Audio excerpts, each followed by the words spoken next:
Hürmetli vatandaşım, bugünkü leksiyimizi başlayımız. Leksiyi de size qacarız. Washington'dan sözleyimiz. Bugün Qarag'andı ziddiyetle, yani hal qilish tegishli ziddiyetli Çavuşanga merkezleşkendik. Şundaqıl Janubi dengizga merkezleşkendik, hem Tayvan'ga merkezleşkendik. Belki bu ziddiyetler bir-biriga giralishib ketgandekdir. Bugünkü mavzumunda hürmetli vatandaşım. Prezident Trump Çavuşan yadro qurolları meselesi to'g'risida bir qarorga kelinmedi dedi. Mavzuli xabar 4-ayning 23 kun Amerika ovozining Xitoy Tel programmasi e'lon qilindi. Xabar bunday başladı. Amerika Qo'shma Shtatlarining prezidenti Trump yakshanba kuni bunday ko'rsatdi. Çavuşan yadro qurollari masalasida bir qarorga kelinmedi. Mangdigan yo'l uzun. Prezident Trump Twitter'ga fikir qoldirib, mundaq ko'rsatdi. Çavuşan yadro qurollari masalasi belki hal bo'lishi mumkin. Belki hal bo'lmasligi mumkin. Dialektik mintaqa. Bu masalani faqat vaqt tushuntirib berdi. Prezident yana mundaq ko'rsatdi. Hozir qilayotgan ishimiz bundan ko'p zamonlar ilgari qilishga tegishli ish edi. Çavuşan'ın rəhbəri Kim Jong-un haftanın 6-cı günü mundaq jakarladı. Çavuşan muş ayının 21-ci gündən başlap hər qandaq yadro qurolları, sınığı və raketa sınığı elib barmaydı. Çavuşan'ın şimalidəki yadro sınaq meydanıdan vazgeçidi. Prezident Trump birinci vaqtda Twitter'ga fikir qaldırıb, Çavuşan'ın qararını qarşı alımız. Bu xabar Çavuşan üçün ve dünya üçün şundaqla mühim xabar deb ko'rsatgan. Yani bir tarafdan Kim Jong-un'ning ifodasi az bo'lmagan aktiv inkas paydo qildi, lekin yana har qaysi taraflarning hushyorligini yo'qota olmadi. Yakshanba kuni Prezident Trump Twitter'da yana boshqa fikr qoldirib, matbuotlarning aloqador xabarlaridan norozi bo'ldi va mundaq ko'rsatdi.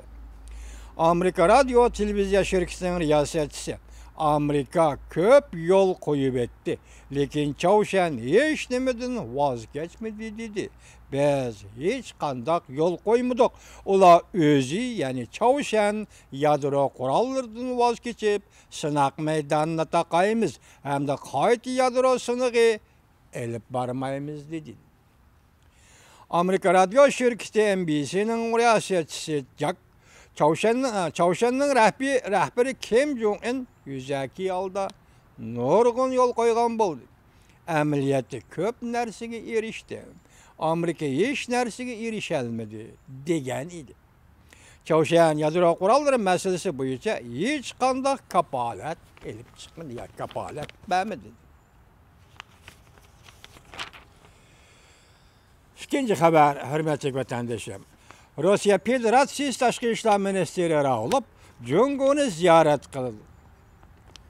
Nəhayət zor siyasi vaqani muhokama qildi. Biz o'tganda Prezident Vladimir Putin Aqsaroyni ziyorat qilsam xushal bo'laman degan edi. Endi bugun Raulov Rusya Federasyası Tashqi ishlar ministri Raulov Junguni ziyorat qildi.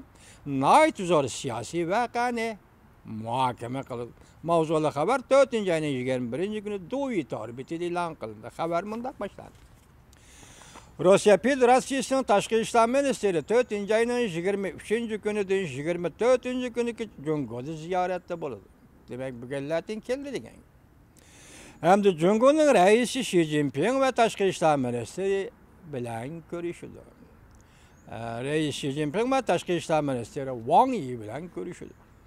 Rusya Sunni Amra Torbiti 4-ayning 21 kuni xabar qilib mundaq ko'rsatdi. Rusya Tashqi ishlar ministrligining bildirishicha, Rusya Federatsiyasining Tashqi ishlar ministri Sergey Lavrov 4-ayning 23 kundan 24 kunigacha ziyorat mezgilida Junguning raisi Xi Jinping bilan ko'rishdi. Rossiyaning prezidenti Vladimir Putinning Qingdao ziyorat qilishi hamda bir qator qo'sh taraflik va xalqaro masalalar to'g'risida so'zlashdi, fikrlashdi. Rusya Tashqi ishlar ministrligi mundaq ko'rsatdi. Ziyorat mezgilida ministr Raulov Shanxay hamkorlik tashkilotiga a'zo davlatlar tashqi ishlar ministrlarining daimi heyetler yığınağa katlaşıldı. Cungo Tashqi ishlar Ministrligi axborot mahkamasi axborot e'lon qilib bunday ko'rsatdi.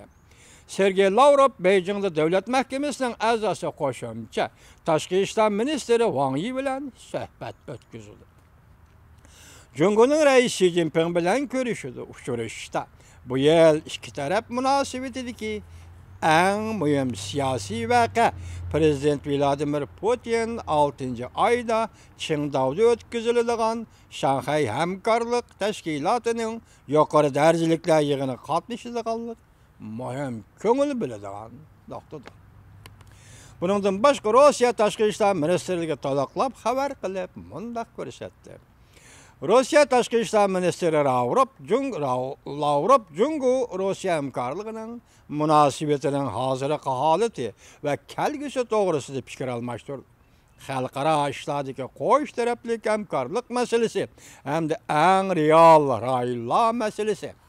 Diqqat vatandoshim. Qo'sh taraflik hamkorlik masalasi hamda eng real rayonlar masalasi. Jumladan Chavshan, Suriya, Afg'oniston vaziyati to'g'risida muhokama olib bordi.